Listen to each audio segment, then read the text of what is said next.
Innova Light. Empowering women. Hello po, good afternoon. Ako po si Rachel Tayo from Santa Maria, Bulacan. Ano po, yung naging journey ko talaga kay Nova Lucia, sobrang laking tulong talaga sa akin ni Nova Lucia. Nung ano po, before ko kasi makilala si Nova Lucia, talagang na-scam din po ako sa online. 15,000 po. Uy, Tapos po, ano, yung feeling po kasi na bilang housewife ko, talagang gusto ko humanap ng pagkakakitaan habang nasa bahay. Kasi dati po, OFW ako. DH ako sa UAE. Sobrang hirap po talaga pag-DH sa Middle East. Yung akala po ng iba na madaling mag-abroad, pero sobrang hirap po talaga.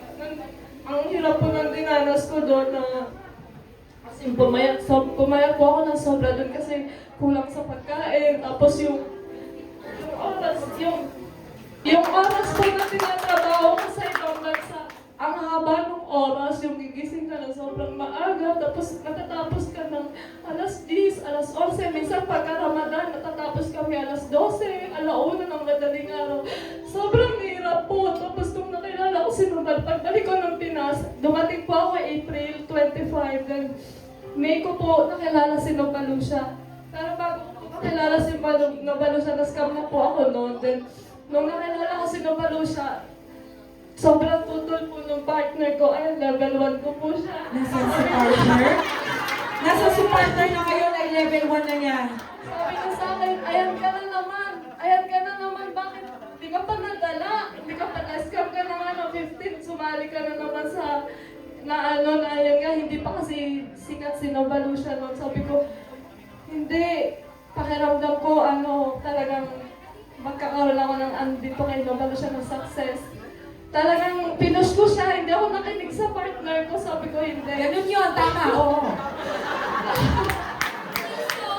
Alam mo po na, nung ngayon nga po na hindi talaga ako nakinig sa kanya, pinagpatuloy ko na nung first week ko po na sumahod ako, tapos yung talagang damats na kumikita po talaga ako kay Nova Lucia, napoprovide ko po yung pangangailangan ng pamilya ko na hindi ko kailangan humingi sa partner ko. Kasi ang hirap po talaga ng pinagkakakitaan. Na tulad po ng asawa ko, isa po siyang rider, tapos nag-rent pa po kami ng bahay, may motor pa kami inuhulugan. So, dumating ako sa Pinas, so paano na? Wala akong ipon, ma'am. Wala po talaga akong ipon.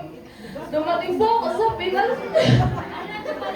Maliit lang yung nauwi kong pera kasi yung 22,000 lang yung sinasahod ko sa DH. Yung 22,000 na yun, andun pa po yung bayad ng bahay, kasi sa bahay, yung mga financial needs, kuryente, yung sahod ng asawa ko, yung halos maliit lang naman din po bilang rider.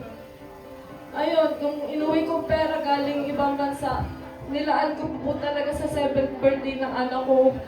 Yung 7th birthday ng anak ko, yung perang nauwi ko talagang naubos lang din sa birthday kasi alam niyo po yung bilang nanay na hindi ko naranasan mag 7th birthday na may party, ganyan.